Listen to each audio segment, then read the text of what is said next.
Do you remember those toys? The ones you only had if you were poor in the 1980s? For kids then, those toys meant dollar store finds, hand-me-downs, and homemade fixes that fueled real play. Looking back, were they signs of struggle or quiet pride? In the 1980s, not every kid got the real Barbie. If you were poor, chances are you had her cousin, the off-brand fashion doll. Her legs did not bend, her arms stuck out stiff, and her outfits looked like they were sewn together in a hurry. But she was yours. She came in thin cardboard boxes with see-through plastic windows, the kind that bent easily and tore at the edges. The doll's hair was coarse, often shedding after a few brushings. But kids brushed it anyway, pretending it was just as glamorous as Barbie's shiny blonde locks. Her outfits rarely matched, sometimes pairing sequins with plaid. But children still held fashion shows across bedroom floors. What made her special was not her quality. It was the imagination poured into her. She stood in for the Barbie dream house you never had, drove cars made from shoeboxes, and married any toy that fit the role, even a stuffed bear. Kids did not care that her heels were painted on or her knees stayed locked straight. She was still the star of endless pretend adventures. Today, collectors laugh at the memory of these stiff plastic dolls, but back then, they carried the same magic as their name-brand counterparts. Looking back, it is clear she represented more than a toy. She was proof that imagination could fill in all the missing pieces. Do you remember brushing stiff hair that came out in clumps, still convinced your Barbie was the real deal?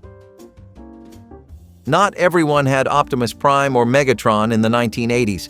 Some kids had the knockoff versions, robots that sort of turned into cars if you were patient and careful. They looked the part in the package, but 2 transformations later, something snapped, and the toy was permanently stuck halfway between a robot and a truck. The plastic was brittle, the paint uneven, and the joints loose. Still, the idea of owning a transformer was enough. Kids bragged about them at school, twisting arms and legs with the hope it would hold together just one more time. The stickers peeled within days, and wheels fell off, but the toy survived in spirit if not in function. These knockoffs were bought at dollar stores, gas stations, or flea markets, often in plain boxes with names like Robot Car or Changeable Machine. They did not have the slick commercials or Saturday morning cartoon heroes behind them, but they gave kids the feeling of being part of the craze. And sometimes, that was enough. Looking back, they were clunky and fragile, but they still carried the thrill of owning something that looked close to what the cool kids had. Do you remember forcing a knockoff Transformer back into shape, praying it would not break before the battle began? For poor kids in the 1980s, building blocks often came in bags, not colorful Lego boxes. These generic bricks looked similar but never clicked quite right. You built a tower, only to watch it crumble because the pieces slipped apart. The colors were dull, often mismatched, and the plastic sharp at the edges. Castles leaned sideways, cars fell apart when pushed, and airplanes lost wings before they left the floor. Still, children worked with what they had, stubbornly stacking and rebuilding, because making something, anything, felt like magic. These blocks came from dollar stores or discount aisles, packaged in clear plastic bags with labels like building bricks or creative blocks. They lacked the polish of Lego, but they encouraged the same imagination. Kids invented their own sets, crafting houses, spaceships, or entire cities on bedroom carpets, even if the walls barely stood straight. Today, Lego sets are celebrated for their precision and themes. But back then, knockoff bricks carried their own charm. They taught kids patience, persistence, and the art of making the best out of what you had. Do you remember pressing bricks together with all your strength, only to watch your creation collapse anyway? Every kid wanted a collection of Hot Wheels, but if you were poor, you probably had knockoffs. They looked fine at first glance, bright paint jobs, shiny wheels, but a closer look showed crooked axles and bent frames. These cars barely rolled, scraping across the kitchen floor instead of zooming.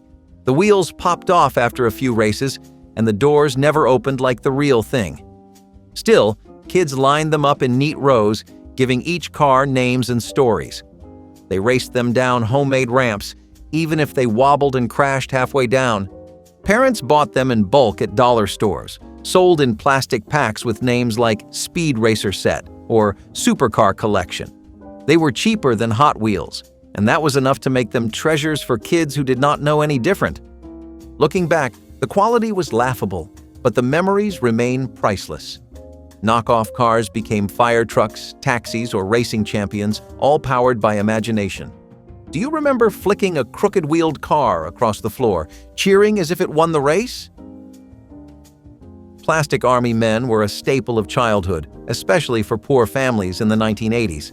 The dollar store bags held dozens of them, tiny green or tan soldiers frozen in poses. They stood on little plastic bases, rifles raised, binoculars in hand, ready for war on the living room carpet. But these cheap versions broke easily. A rifle snapped off with the first bend, or a base cracked in half after a few battles. Feet warped from the plastic mold, making soldiers wobble or fall flat. Still, kids staged epic wars, filling tabletops, sandboxes, or backyard dirt patches with armies of fragile fighters. The fun was not in perfection, but in the battles themselves. Soldiers melted in the sun, buried in the garden, or blown up with firecrackers when kids wanted realism. Poor quality only added to the chaos, and nobody cared that the soldiers rarely survived long campaigns. Today, army men are remembered with fondness, even if they were disposable by design. Do you remember crouching in the dirt, lining up a flimsy soldier, and declaring victory in a war fought entirely in your imagination? For many poor kids, dinosaurs came in clear plastic bags from discount stores. They had no names, no instructions, just a handful of mismatched reptiles in neon colors. A bright purple T-Rex fought a green Stegosaurus while a blue Brontosaurus watched nearby. The details were rough: teeth that looked like blobs, tails bent at odd angles, and bodies that did not match any dinosaur in a textbook. Still, kids loved them, staging prehistoric battles in sandboxes or on kitchen tables. Each dinosaur had a role, whether hero or villain, and imagination filled in the missing science. Parents bought them because they were cheap, a quick reward at the grocery store checkout line. Dinosaurs piled up in toy boxes, always ready for another round of battles. They were not Jurassic Park quality, but they fueled just as much excitement. Looking back, the plastic was thin and the paint chipped easily, but those bagged dinosaurs were icons of childhood. Do you remember holding a neon dinosaur, certain it was the fiercest creature in your collection? Not all stuffed animals came from toy stores. Poor kids often got theirs from the grocery store, sitting on shelves near the candy or seasonal displays.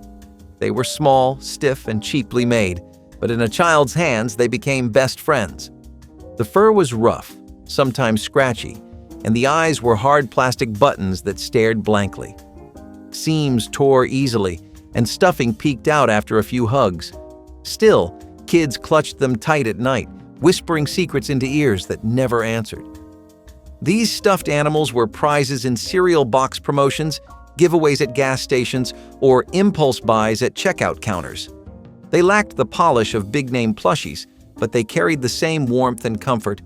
Looking back, their quality might have been low, but their emotional value was high. They were loved until they fell apart, and even then, many stayed tucked in closets as keepsakes. Do you remember hugging a stiff little grocery store bear as if it were the softest toy in the world? A bag of plastic parachute men was enough to keep a poor kid entertained for hours. You tossed them in the air, watched the thin plastic chute open, and cheered as the soldier floated down. At least, that was the idea. In reality, the parachute tangled after a few throws. The strings knotted, the chute tore, and the little plastic man dropped like a rock. Kids untangled them again and again, determined to keep the game alive. Some kids even climbed onto garages or trees just to give their parachute men more altitude, only to watch them slam into the ground. Others tied on bigger bags from grocery stores, convinced they could make them float better. Sometimes the men were launched with slingshots or tossed from bikes, turning a flimsy toy into a dangerous experiment. They came from dollar stores or birthday party favor bags, cheap and plentiful. Kids threw them from porches, rooftops, or the tops of bunk beds, pretending they were real paratroopers. Even when they broke, the little plastic men stuck around, repurposed as army figures or random background characters in other games. Today, they are remembered as disposable toys that brought endless fun despite their flaws. Do you remember throwing a parachute man into the sky, holding your breath to see if the chute would open? Before Super Soakers ruled the 1990s, poor kids in the 1980s had simple plastic water pistols. They were small, brightly colored, and leaky. A few pumps gave you a thin, crooked stream of water that barely reached your target. The pistols cracked easily, the triggers jammed, and the tanks held almost nothing. Still, they fueled backyard battles, soaking friends in between squeals of laughter. Kids reloaded at garden hoses or buckets, ready for round after round of watery fun. The water was often warm and tasted faintly like rubber, but that never stopped anyone. Some kids added food coloring to make special ammo, staining shirts and grass in the process. And the constant dripping from the barrel left wet trails down arms and shorts, a reminder of how cheap they really were. Parents bought them cheap at grocery stores, dollar shops, or gas stations. They broke after a week, but by then, summer had moved on to the next distraction. Looking back, those leaky pistols were symbols of simple fun. Do you remember aiming a crooked stream of water, proud to have the best water gun on the block? Every kid wanted a metal slinky, but poor families often ended up with the plastic version. They looked fine in the package, bright neon coils stacked neatly. But the disappointment came fast. The plastic twisted, tangled, and knotted after a few tumbles down the stairs. It lacked the satisfying weight of the real thing, flipping awkwardly instead of gliding smoothly. Once twisted, it was ruined forever, destined for the bottom of the toy box.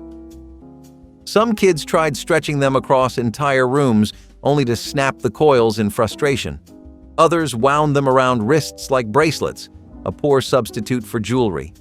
And the static electricity from all that plastic left hair standing on end, adding comedy to the failure. Still, kids tried again and again, determined to make their plastic slinky work. They stretched it, flipped it, and forced it down books or furniture. Even if it failed, it provided hours of stubborn entertainment. Today, the memory of those disappointing plastic slinkies is met with laughter. Do you remember untangling a neon coil, swearing this time it would work like the real thing? In the 1980s, every playground had kids playing marbles, but poor kids often got theirs from the discount bin. These marbles looked shiny at first, but chipped quickly, their glass coating peeling or cracking after only a few games. Still, they were treasures in little cloth or plastic bags, carried proudly to school or the park. The chipped edges scratched fingers, and some were cloudy instead of clear, but children did not mind. Each marble was given value, cat's eyes, shooters, or just lucky ones, even if they were all cheap knockoffs. The real fun came in the games, circling chalk lines on sidewalks and flicking marbles across the pavement until knuckles were sore. Kids often argued over rules, making up versions that only benefited whoever was winning. Some marbles were lost forever in cracks of the sidewalk, mourned like fallen soldiers, and when one shattered completely, kids collected the glittering shards, treating them like gems. Parents bought them for pennies, knowing they would not last long. But even a bag of 10 meant a whole afternoon of competition with friends. The marbles rolled under bushes, disappeared into grass, or clinked together until one inevitably cracked, and yet the game continued. Today, collectible marbles are admired for their craftsmanship, but most poor kids only remember the cheap, chipped kind. Do you remember holding one up to the sun, pretending the scratches made it more special? Few things brought more excitement in the 1980s than dropping a quarter into a machine and hearing a bouncy ball rattle into your hand. They were tiny, colorful, and capable of vanishing in seconds, usually under couches, cars, or anywhere you could not reach. But until that moment, they felt like magic. The balls ricocheted wildly, bouncing higher and faster than expected.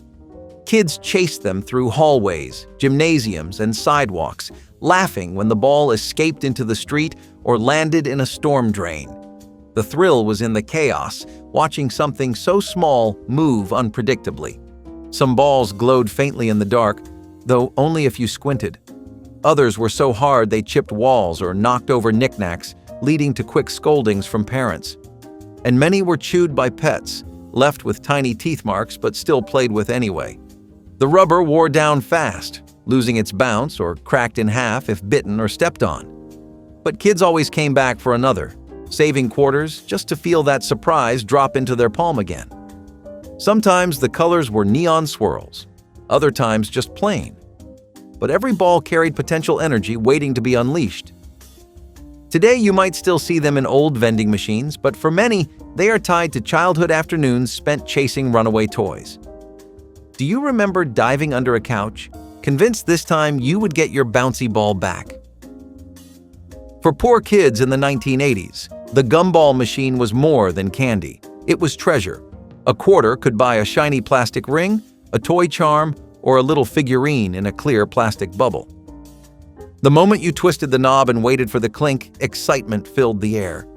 The rings looked dazzling for about 5 minutes, until the paint chipped or the band cracked. Still, kids wore them proudly, showing them off like fine jewelry. The little charms, tiny animals, hearts, or fake gemstones, were shared with friends or traded on the playground like currency. The quality was terrible. The plastic snapped easily, and the colors faded after a single afternoon in the sun. But none of that mattered to a child who finally had something new to show off. For many poor kids, these tiny trinkets were the closest thing to collectibles they could afford. Today, these prizes feel laughably flimsy, but back then, they were trophies of independence and excitement. Do you remember holding that little plastic bubble, shaking it like it was solid gold? The real Viewmaster was a prize, but many poor kids had the knockoff version. These plastic viewers were clunky, stiff, and often jammed before the reel made it all the way around. The photos inside were blurry, off-center, or so random they barely told a story. Still, kids clicked through reel after reel, pretending to travel the world or watch their favorite shows. Sometimes the images were recognizable, like a castle or a cartoon character, but just as often they were unidentifiable shapes. Yet the imagination filled in the gaps, and kids convinced themselves it was just as good as the real thing. The knockoffs came with reels packaged in thin cardboard sleeves, often with vague titles like Wonders of Nature or Famous Places. Parents bought them because they were cheaper, and kids never stopped hoping the next reel would be clearer. Today, Viewmasters are remembered as icons of childhood, while the knockoffs are forgotten. But for those who had them, the memory is clear, squinting through blurry lenses, insisting it was amazing. Do you remember clicking through photos that made no sense but pretending they were magical anyway? The paddle ball was simple, a wooden or plastic paddle with a rubber ball attached by elastic. In the 1980s, poor kids often got the cheapest version, the kind where the string snapped after 3 hits. But until it broke, it was pure excitement. Kids tried to master the rhythm, bouncing the ball over and over without missing. The sound of rubber slapping against wood echoed through kitchens and backyards.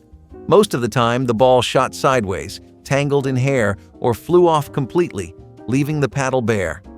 The elastic stretched thin quickly, snapping against hands or faces, but children knotted it back on, determined to keep playing. Even broken, the paddle itself became a toy, turned into a pretend tennis racket or weapon for mock battles with siblings. Today, paddle balls are remembered mostly as frustrating novelties. Do you remember trying just one more time, convinced this round you would keep it going forever? School fundraisers in the 1980s often rewarded kids with yo-yos. These yo-yos looked promising in shiny wrappers, but once opened, disappointment followed. They were lightweight, hollow, and never held their spin for more than a second. Still, kids tried tricks they saw older kids do. The sleeper, the walk the dog, the around the world. Most ended in tangled strings or yo-yos thudding to the floor. But even a short spin felt like success. Kids brought them to school the next day, showing off the 1 or 2 moves they managed. The yo-yo string often unraveled unevenly, cutting into little fingers as kids tried to control it. Some kids replaced the string with shoelaces, convinced it would make it better, but the results were the same. Tricks looked sloppy, yet the yo-yo gave everyone the illusion of being skilled, even if only for a moment. Kids compared whose yo-yo spun the longest, measuring victories in seconds instead of minutes. And despite the cheap quality, losing a yo-yo was still heartbreaking because for many, it was the only one they had. The plastic cracked easily, and the strings knotted permanently, but the yo-yo always felt worth the effort. It was a badge of participation in the fundraiser, proof that you earned something. Today, real yo-yos are collectibles or skill toys, but those cheap versions were stepping stones for many. Do you remember flicking your wrist, hoping this time the yo-yo would actually return? For poor kids, jump ropes often were not store-bought. Instead, they were made from simple clothesline, thick, rough, and heavy. The ends sometimes frayed, leaving fibers that scraped hands. But they worked. Kids swung them in backyards, alleys, and playgrounds, chanting rhymes and skipping in rhythm. Double Dutch games became intense competitions, with the rope whipping across asphalt as kids jumped in and out. Rope burns were common, leaving red welts across arms and legs. The clothesline ropes often dragged on the ground, fraying more with each game. Sometimes knots were tied into them for extra weight, making the sting worse when someone got caught. Handles, if they existed, were improvised from tape or broken broomsticks shoved on the ends. Kids never minded the roughness. It made every jump feel like a challenge. And the rhythm of voices chanting songs gave the games a soundtrack that echoed through entire neighborhoods. Today, sleek plastic-handled jump ropes are the norm, but those clothesline versions carried grit and authenticity. Do you remember your hands stinging from the rope, but still going one more round? Before real hacky sacks made it to every playground, poor kids made their own from old socks. Socks were filled with beans, rice, or even pebbles, then tied off at the top. They looked lumpy and misshapen, but they worked. Kids kicked them in circles, laughing when the sock ball flew in random directions. Sometimes they ripped open, spilling beans across the pavement, but that only added to the fun. New ones were made instantly, tied together from another worn-out sock. Some kids decorated theirs with markers, drawing faces or designs that rubbed off after one game. Others filled socks too full, making them heavy enough to bruise shins when kicked the wrong way. Games went on for hours, often breaking into arguments about who touched it last before it hit the ground. Still, the homemade hacky sacks brought everyone together in the same dusty corner of the playground. And when winter came, they were used indoors, bouncing off walls and knocking over lamps. The sock hacky sacks became group favorites, with kids challenging each other to keep them in the air as long as possible. They were cheap, renewable, and endlessly creative. Today, real hacky sacks are neat and polished, but the memory of sock versions lingers. Do you remember stitching together a sock ball, proud that it actually worked? The game of jacks was still popular in the 1980s, but poor kids often had the discount sets. The jacks were light plastic, bending instead of standing upright, and the little rubber ball barely bounced. Still, kids played anywhere they could find a flat surface. The ball rolled away constantly, forcing kids to chase it under couches or down sidewalks. But they returned to the circle, determined to pick up more jacks in the next round.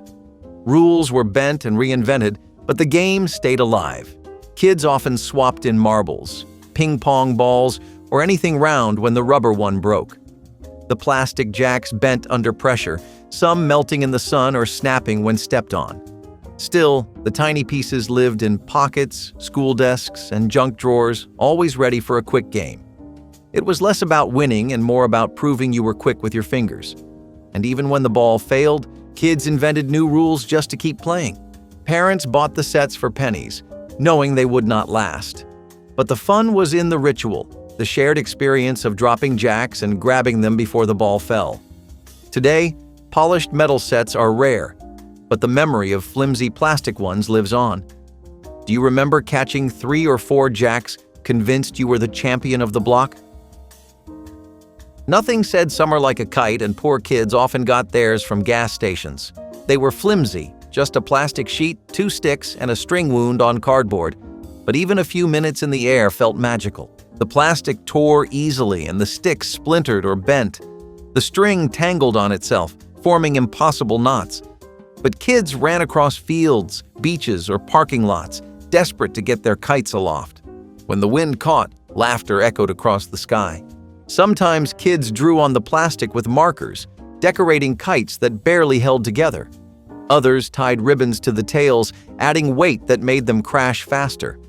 Repairs were endless, with tape and twine holding them together just long enough for one more flight. Even the act of running with the kite dragging behind felt like an event. And when a kite finally soared high, everyone around stopped to cheer, knowing how rare it was to get it right. Sometimes the kite nosedived into trees or power lines, ending its life instantly. Parents shrugged, knowing the kite cost next to nothing, and kids moved on to the next adventure. Today, durable kites are built to last, but those cheap gas station versions are etched in memory. Do you remember watching your kite wobble in the sky, praying it would last just one more flight? In the 1980s, not every kid had a brand name Frisbee. If you were poor, chances are your disc came free from a gas station promotion or a giveaway at a county fair. They were thin, flimsy, and often warped before you even got them home. A good throw sent them wobbling wildly, and after a few landings on concrete, the edges cracked. But even then, they carried hours of fun. Kids played catch in yards, school fields, or even in the street, chasing discs that curved unpredictably. The plastic was brittle, so every collision with a tree or sidewalk took a chunk out of it. Soon the Frisbee was more oval than round, whistling awkwardly as it sailed. Still, you kept throwing it, taping cracks with masking tape or flipping it upside down for makeshift games. Gas station Frisbees came stamped with logos, oil companies, soda brands, or random local businesses. Nobody cared that you were tossing around a disc advertising motor oil. To a child, it was still a toy. One more excuse to run until the sun went down.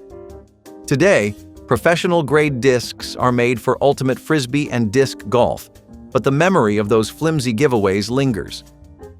Do you remember chasing a warped Frisbee, laughing even as it spun straight into the bushes?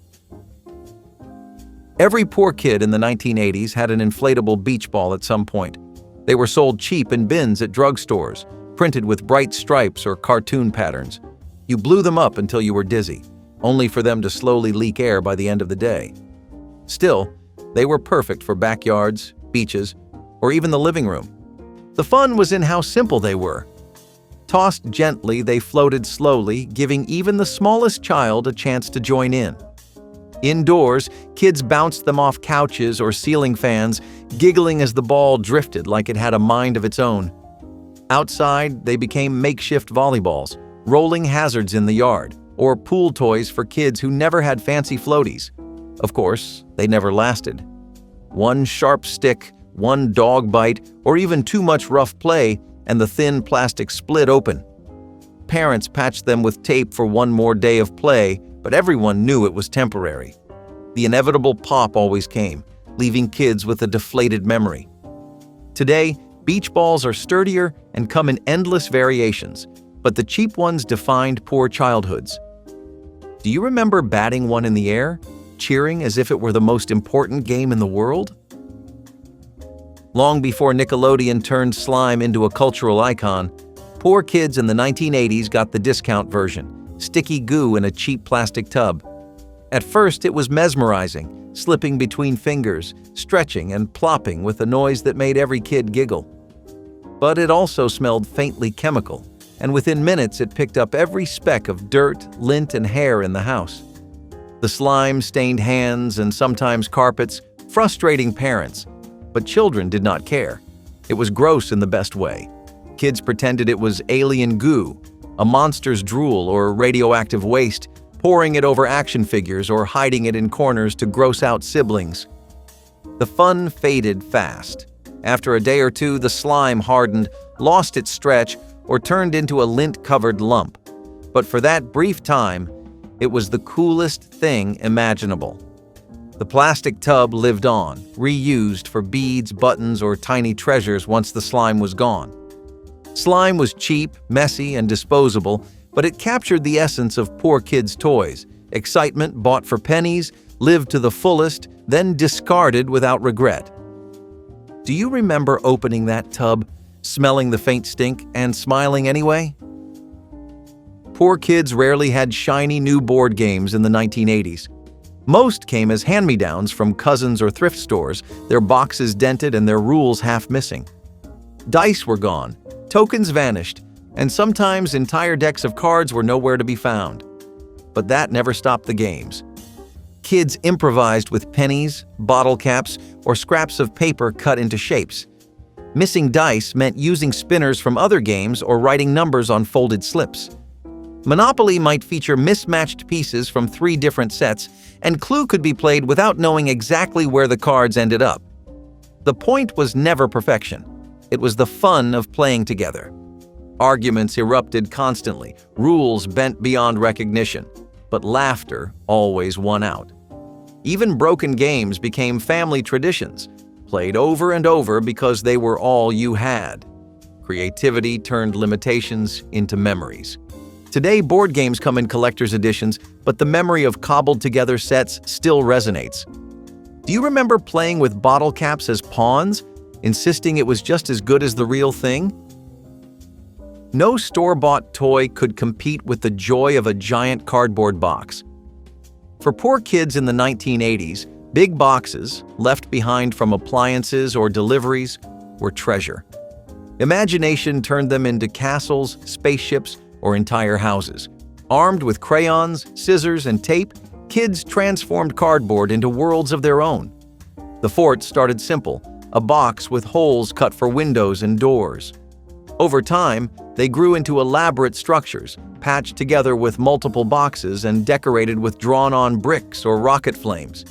Inside, kids piled in pillows and blankets, hiding away like kings or astronauts. The boxes wore out fast, collapsing after a few days of crawling, climbing, and playing. Rain ruined them instantly, and sometimes parents tossed them out once they took over too much space. But every new box meant a new adventure, and no 2 forts were ever the same. Best of all, they were free. Parents encouraged the creativity, happy to see kids busy for hours with nothing more than cardboard. To a child, the box was never trash, it was possibility. Today, elaborate playhouses are bought in stores, but nothing compares to the memory of a cardboard fort built with your own hands. Do you remember crawling into a box and believing even for a moment that you were somewhere else entirely? No child in the 1970s felt cooler than when riding a big wheel. With its huge front wheel, low-riding plastic seat, and bright colors, it looked like a race car designed by a kid, because it basically was. Once you hopped on and pushed those plastic pedals, you were not just moving, you were flying. Sidewalks became speedways, driveways became danger zones, and every slope was a dare. The sound of the wheels grinding on concrete was a soundtrack of summer. Every kid knew how to drift, how to slam the brake and spin out in a glorious slide that made you feel like a stuntman. Scraped knees were badges of honor.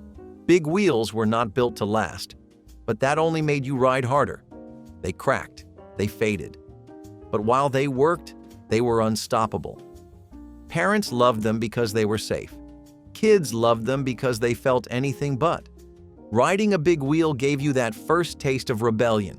You could go fast, steer wild, and race your friends with nothing between you and the road but a thin piece of plastic. It was freedom on 3 wheels, and for many 1970s kids, it was their first vehicle and their first addiction to speed. There was no intention to buy anything, and everyone knew it. The furniture store with the free popcorn machine was Dad's idea of a Saturday outing. You would walk in and get hit with that smell, leather, fresh carpet, and hot butter. Dad would head straight for the recliners, and you? Straight to the red and silver popcorn machine near the back. It was always humming, full of those little white bags that were supposed to be single-serve, but somehow you found a way to go back 5 times without getting caught. Meanwhile, Dad was doing his test sit. That meant stretching, sighing, and rocking the recliner back and forth like he was making a real decision. "Too stiff," he would say. "This one's a back killer." The sales guy always came over and Dad would nod along, arms crossed, like he was closing in on the deal of the century. But you knew he was not buying a couch, he just liked the idea of picking one. And that popcorn? It was better than movie theater popcorn because it was earned. All this to say, shopping never felt like shopping with Dad. It felt like a game. But speaking of buttons, lights, and games, let me tell you about the kind of place where Dad's inner nerd really came to life. Acid wash jeans were loud before you even opened your mouth. With their blotchy patterns and faded splotches, they looked like someone had taken a bleach bottle to denim, and somehow, that became cool. These jeans were rebellious, messy, and unmistakably 1980s. Everyone had a pair. Some wore them tight-rolled at the ankle, others let them drape over high-top sneakers. Acid wash showed up in jackets, skirts, and full matching sets that turned entire outfits into walking eye strain. You could not blend in wearing acid wash. You stood out, and that was the point. It was denim with attitude. Rough, bold, a little chaotic. Parents hated it. Teachers rolled their eyes.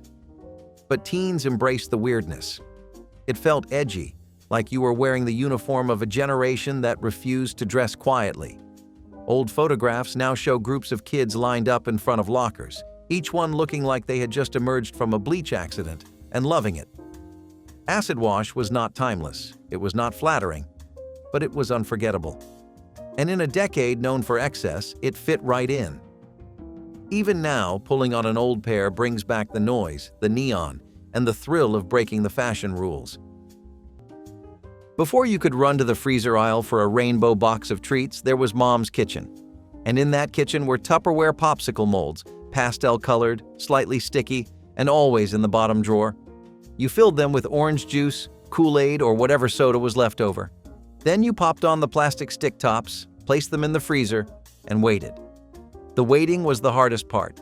You checked every 10 minutes, you tapped the sides, you asked Mom if they were ready yet.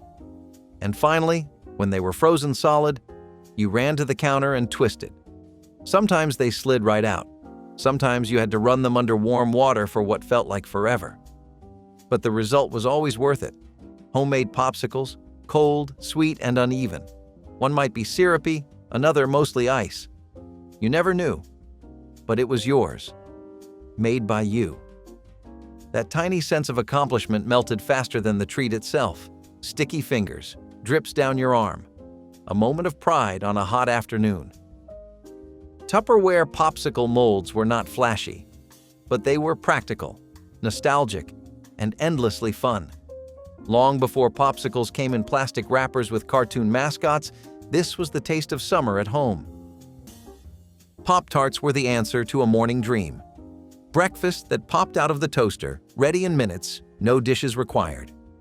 When Kellogg's introduced them in 1964, they were a marvel of modern convenience. Frosted or unfrosted rectangles filled with fruit, or what tasted like fruit, wrapped in pastry, packed in foil, and ready to heat. They hit shelves just as the pace of American life was speeding up. Moms needed fast. Kids wanted sweet. Pop-Tarts delivered both. Whether it was strawberry, brown sugar cinnamon, or wild blueberry, every box felt like a little promise that mornings could be easier. Even cold, straight from the foil, they were a hit in lunch boxes and after-school snacks. No plate? No problem. The smell of a warm Pop-Tart coming out of the toaster was almost as good as the taste. Crispy edge, gooey middle, and just enough frosting to feel like a treat. By the end of the 1960s, Pop-Tarts had become more than a convenience food. They were a cultural touchstone, turning rushed mornings into something fun. And while they've changed flavors and designs over the years, those early Pop-Tarts hold a place in memory like few other foods do. Before the Marvel Cinematic Universe, before endless superhero reboots, there were the Super Friends. A team of caped crusaders who met at the Hall of Justice every Saturday morning to fight crime and teach morals along the way. Superman, Batman, Wonder Woman, Aquaman, all voiced with booming authority and unwavering goodness. It was not about grit, It was about greatness. The animation was stiff, the stories were simple, but that did not matter. To 1970s kids, this was the Justice League. This was how you learned right from wrong. Every episode ended with a lesson, a reminder to share, to be brave, to tell the truth. The villains were rarely scary. What mattered was how the heroes responded, with courage, teamwork, and always a plan. Super Friends made you believe in justice, not as an abstract concept, but as something you could live out. On the playground, in your house, in your heart. It was not just fantasy, it was a moral compass. And those heroic theme songs still live somewhere in the back of every grown-up's mind. It made you believe that heroes were real, and that maybe, just maybe, you could be one too. The go-kart track with zero safety rules looked like it was built by someone who once saw a racetrack in a dream and then tried to recreate it with duct tape and a prayer. The sign out front read, "Family Fun." But you knew this was Dad's kind of fun. He paid cash to a man with a sunburn and a clipboard, and before you knew it, you were strapping into a plastic rocket with wheels. No seatbelt, no helmet, just a stern warning. Do not hit your sister. Dad, of course, was already in his own kart, revving the engine like it was the Daytona 500. The track was a cracked loop with grass growing through it and tires stacked too high as a boundary. The exhaust fumes were strong enough to water your eyes, and the kart screeched like a choir of angry lawnmowers. You skidded, bumped, and spun out more than once, but you never forgot the thrill, especially when Dad passed you on the last lap, one hand on the wheel, the other waving smugly. That victory lap? It lasted all week, and if you were lucky, he would let you stay just a little longer, because the community swap meet down at the church lot was about to open, and Dad never missed that one. Slap bracelets were the toy that hit your wrist and hit peak popularity, almost overnight. They were simple. A metal strip wrapped in colorful fabric that snapped around your arm with one satisfying motion. One moment it was straight, the next it curled tight, clinging to your wrist like a coiled snake. Every kid had one. Some had dozens, trading them like currency during recess. They came in neon colors, animal prints, sparkles, and cartoon characters. The louder the snap, the better. Some kids got so good they could slap them onto their arms without looking. But with popularity came problems. Schools started banning them. Parents worried about the metal underneath. Rumors flew about kids cutting themselves open with a rogue bracelet that had been peeled apart. That only made them cooler. Everyone wanted the forbidden accessory. Teachers tried to confiscate them, but they always found their way back into backpacks and onto arms. Slap bracelets were fun, fast, and a little dangerous, just enough to feel rebellious. They were not just toys. They were fashion statements, fidget tools, and tiny thrills rolled into one. And even now, the sound of that sharp snap is enough to take you right back to 4th grade. If you remember clacker toys, you probably also remember getting smacked in the face. These were two solid acrylic balls connected by a string, meant to be swung up and down until they clacked together above and below your hand. That was the whole toy. No batteries, no screen. Just two hard spheres ready to leave a bruise. And kids loved them. The louder and faster they clacked, the cooler you were. It was a skill to master. Get the rhythm right, and you could keep them going for minutes. Get it wrong, and you got a nasty surprise. Parents hated them. Teachers banned them. Hospitals probably kept a few on hand just to demonstrate what not to do. They were loud, dangerous, and oddly satisfying. For a few wild years, clackers were everywhere, on sidewalks, in classrooms, and hidden under beds when they got taken away. Eventually, safety concerns shut them down, but not before a generation got their fill of noise and near misses. They were outlawed in some places, but that only made them cooler. If you ever got them moving just right, you remember the thrill, and maybe a headache to go with it. They were chaos in toy form, and we would not have had it any other way. Tang was not just a drink. It was an icon of American space-age optimism. Though developed in 1957, it exploded into fame in the 1960s when NASA used it during Project Mercury and Gemini missions. Suddenly, Drinking Tang meant more than just orange-flavored powder. It meant drinking like an astronaut. Kids begged their parents for it. Commercials showed bright pictures on sunny breakfast tables with the promise of vitamins and space-fueled energy. It came in a foil pouch, dissolved into water with a quick stir, and tasted like the future. The orange flavor was tangy, a little artificial, but full of excitement. Parents loved it for the no-mess prep and long shelf life. Children loved it because it made them feel connected to the cosmos. No one cared that it was mostly sugar and flavoring. Tang had a mission patch of approval. It became a staple in American pantries, always ready for a quick mix on a busy morning. By the end of the decade, it had grown into more than a drink. It was a symbol, a bright orange badge of the space race, proudly poured into plastic cups across the country.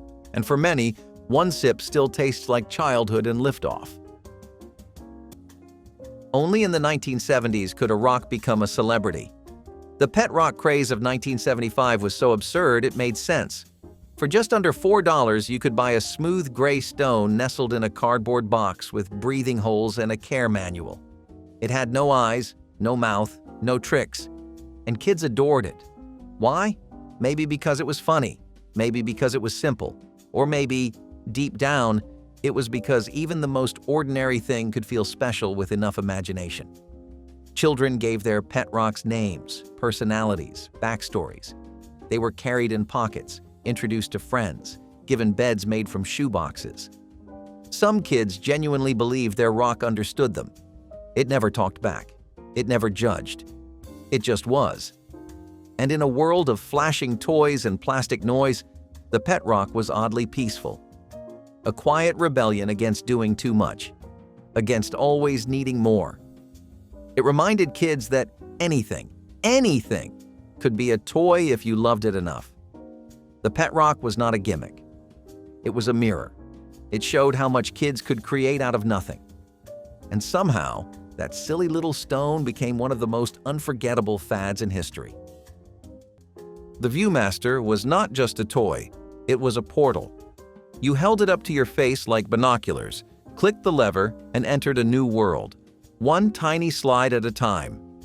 These were not just pictures. They were 3D windows into places you had never been and shows you loved. Suddenly, Bugs Bunny was popping out at you. You were walking through Disneyland or swimming under the sea. The images were bright, bold, and vivid, especially when the sunlight hit just right. The reels came in paper packets, labeled like treasure maps, each one promising a new adventure, and you kept them all, in shoeboxes, in drawers, maybe scattered across the floor until your mom made you pick them up. The Viewmaster made you feel like a traveler, even if you never left your room. It was quiet entertainment. No batteries, no wires, no screens. Just your imagination and a satisfying click with every slide. The joy was in the anticipation. What will the next picture be? Where will I go next? You could spend hours lost in it. You remember how your arms got tired, but you kept clicking. One more reel. One more journey. Because for those few minutes, the world was just you and the magic inside that plastic viewer. Milk delivery boxes were part of the morning routine before grocery stores became the center of every neighborhood. In the 1960s, many American homes had a small metal box sitting just outside the front door or tucked near the back steps. Inside, the milkman would leave fresh glass bottles filled with whole milk, sometimes with cream floating at the top. It was a system built on trust and timing. Families left their empty bottles out at night, and by morning, new ones would appear, cold and ready for breakfast. The box was often insulated to keep the milk cool, and in the winter, the tops might freeze and push the cardboard caps up like little crowns. Kids raced to bring it in before it could spoil in the sun. Some deliveries even included extras: eggs, butter, cottage cheese, depending on the service.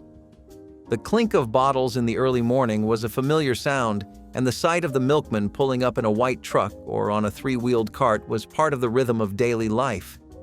It was personal, reliable, and felt like a small luxury. Today, the boxes are mostly gone, rusting behind old homes or used as planters, but to those who remember, they represent a time when things felt simpler, more local, and a little more dependable, one delivery at a time. The Muppet Show was barely controlled chaos, and that was exactly the point. Hosted by the endlessly stressed Kermit the Frog, it brought puppets and celebrities together in a late-night variety show that aired in prime time but captured the hearts of kids everywhere. Launched in 1976, it was not just a puppet show, it was the Puppet Show. Gonzo, Miss Piggy, Fozzie Bear, Animal. These were not background characters, they were stars. The sketches were wacky, the musical numbers were weird. And the jokes, they were sometimes just a little over your head. But you laughed anyway, because the Muppets were alive. They bickered, they loved, they failed spectacularly, and that made them feel human. It was beautiful chaos, held together by heart and felt. For many kids, it was their first taste of satire, of theater, of performance, and it stuck. It felt like a secret shared between generations. Kids laughed at the slapstick, adults smiled at the subtext. The Muppet Show was fun, yes, but it was also oddly emotional. These puppets had dreams, they wanted applause, and watching them chase that, week after week, made you want to chase your own. Radio Shack. You did not go to Radio Shack to shop. You went there to touch. The moment you walked through the door, it was like stepping onto a spaceship. Racks of wires, batteries, and gadgets you had never even heard of. And in the middle of it all, the demo table, a flashing, beeping paradise. Dad would say, "We're just browsing," but an hour later, he was still pressing buttons, turning knobs, and pretending he was building a satellite in the garage. You would find the mini keyboard and try to play "Mary Had a Little Lamb" while he talked tech with the teenage clerk behind the counter. Every once in a while, he would point at something and say, "I had one of these back in college," even if he definitely did not. He would pick up a transistor radio, weigh it in his hand like a jeweler inspecting a rare gem, and give a long, low whistle. Solid piece of work. He never bought anything over $20, but you always walked out feeling like you had been part of a NASA mission. If imagination had a store, it was that one. And right around the corner from that tech wonderland, a pet store where you begged and somehow always walked out with something in a plastic bag. Beefsteak Charlie's did not want you to just eat. They wanted you to feast. This was the kind of place that dared you to come hungry, then dared you again to leave room for dessert. Their tagline was, "You're gonna get spoiled," and honestly, they meant it. With a full salad bar, all-you-can-eat shrimp, and unlimited sangria, beer, and wine, it was less a dinner and more a challenge. The vibes? Equal parts wood-paneled steakhouse and slightly buzzed family reunion. People went for birthdays, promotions, divorces, any excuse to eat until your waistband begged for mercy. And the food? Surprisingly solid. The steak was not exactly filet mignon, but it hit the spot. The shrimp came fast and endless. And the bread? Warm, crusty, and forgettable. But who was there for bread? Beefsteak Charlie's rode the wave of 80s extravagance until the bottom line caught up with them. Too much generosity and not enough foot traffic sealed its fate. But in its heyday, it was a buffet fever dream come to life. So if you thought that was decadent, just wait. The next restaurant stripped the glitz and turned hot dogs and tacos into a Southern California classic, with a name that only made sense once you saw the menu. Television Guide was the original streaming schedule, printed, folded, and worshipped. Each week, families flipped through its pages to plan their entire viewing life. What time is your show on? What channel is the big movie airing? Without a television guide, you were lost in the static. It listed every program, from early morning cartoons to late-night reruns. You circled shows in pen. You memorized time slots. You argued with siblings over what to watch and when. Sometimes you even set a timer on the VCR to record your favorites, if you could figure out how. Television Guide came with featured articles, behind-the-scenes trivia, and occasionally a glossy cover that made you feel like you were holding something special. It was not just a magazine, it was a map, a lifeline, and a reminder that missing your show meant waiting until summer reruns or, gasp, never seeing it again. Kids today will never understand the pressure of being ready at exactly 7 o'clock. or the heartbreak of flipping the page and realizing your favorite show was preempted by a holiday parade. The television guide was small, simple, and essential, and in a world before scrolling, it helped us find our way through the glow of the living room screen. Yourself a bowl of cereal, always from a brightly colored box featuring a sugar-charged cartoon mascot. But it was not just about what you poured. It was what you poured it into. Saturday morning cereal bowls were branded, oversized, and beloved. They had the logos, the characters, sometimes even games printed inside. Trix, Fruity Pebbles, Super Sugar Crisp, each had its own bowl. You held it like a trophy. You filled it past the brim. The milk turned a strange color. The spoon clinked loudly. And the real show? It was waiting for you in the living room. Schoolhouse Rock, the Super Friends, the Bugs Bunny and Roadrunner Hour. You balanced the bowl on your knees, dripping milk on the carpet, eyes glued to the screen. Parents still asleep, the sun barely up. This was your time. The cereal was sweet, the cartoons were loud, and the bowl made it official. Some were premiums you mailed away for. Others came as prizes. But they all had one thing in common. They turned breakfast into a weekly holiday. That bowl was not just dishware. It was a ticket to your favorite time of the week. Hot Wheels did not just roll, they roared. When Mattel launched the line in 1968, it changed the way kids thought about toy cars. These were not slow, blocky replicas. Hot Wheels were sleek, bright, and built to race. The original 16 models included muscle cars, hot rods, and custom builds with names like Beatnik Bandit and Diora. They had real speed thanks to low-friction wheels and metal axles. But the real magic came when you laid down that iconic orange track. Loops, curves, jumps. Suddenly, your hallway became Daytona. Kids spent hours building elaborate courses from couches to floorboards to staircases. Some cars went so fast they hit the baseboard and flipped into the next room. The cars were pocket-sized, but they carried the weight of imagination. Each new release felt like a discovery. Paint jobs were wild, details were sharp. Collectors started forming almost immediately. And while other toy cars looked good sitting still, Hot Wheels looked best in motion, blurring by in a flash of chrome and flame decals. For many, it was not just about racing. It was about building your own world, one piece of orange track at a time. Sesame Street was not just a television show. It was the first place where kids saw their world reflected back in bright colors and warm voices. Premiering in 1969 but defining childhood through the 1970s, it took learning and made it joyful, silly, and deeply human. The show blended puppets with real people, laughter with lessons, and music with meaning. Where else could you find a giant yellow bird, a grumpy green trash can dweller, and a count who taught you math by laughing? For kids growing up in uncertain times, Sesame Street was a steady friend. It taught numbers and letters, sure, but it also taught kindness, empathy, and how to exist in a world full of different faces and feelings. It was playful, but it never talked down to you. It made you feel smart, capable, seen. And in a world where grown-ups often brushed kids aside, Sesame Street looked you in the eyes and said, "You matter." It made television personal. It turned characters like Elmo, Cookie Monster, and Grover into lifelong companions. And it was not afraid to get serious, talking about loss, identity, and family in ways that stuck. For an entire generation, learning started not in school, but on a stoop at 123 Sesame Street.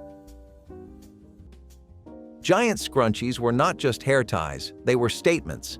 Big, bold, and often made of velvet or shiny satin, they wrapped around ponytails like fabric donuts. One was never enough. Some girls stacked them. Others coordinated them with earrings, shirts, or shoelaces. You might even wear one on your wrist, just in case your hair needed managing at a moment's notice. They came in every color of the rainbow and every pattern imaginable. Leopard print? Check. Neon green? Of course. Polka dots the size of your thumb? Why not? Scrunchies were soft, gentle on your hair, and perfect for the sky-high ponytails the 1980s demanded.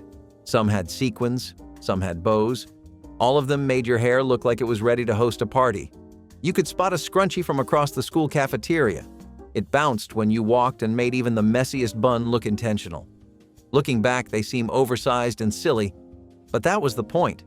Scrunchies were playful, practical, and loud in the best possible way. And even though they disappeared for a while, anyone who wore one back then knows you never really outgrow the joy of tossing your hair into a cloud of fabric. In the 1970s, getting a TV signal felt like summoning the spirits. You did not just turn on the television and sit back, you had to work for it. That meant rabbit ears. That meant stretching, adjusting, and holding metal rods in every direction. And when the fuzz would not go away, there was only one solution: tinfoil. It crinkled, it sparkled, and somehow it worked. Wrapped like a desperate science experiment, your television antenna became a sculpture of hope and frustration. You might remember your sibling being the designated antenna holder, standing on one leg, arm raised, frozen in place while the rest of the family watched. It was trial and error, comedy, and chaos. The goal? A clear picture, even if it only lasted 5 minutes. There were always threats not to move, begging someone not to breathe too hard, cheering when the static cleared, booing when it came back. It was not just about the picture, it was about the ritual, the teamwork, the sacrifice. You learned patience, you learned creativity. You learned that a ball of tinfoil could mean the difference between watching your favorite show or sitting in silence. It was frustrating, ridiculous, and completely unforgettable. We just relived the toys that defined growing up poor in the 1980s. So share in the comments which one you held on to the longest. Give this video a like if it sparked a memory, and subscribe to keep playing through the past with us.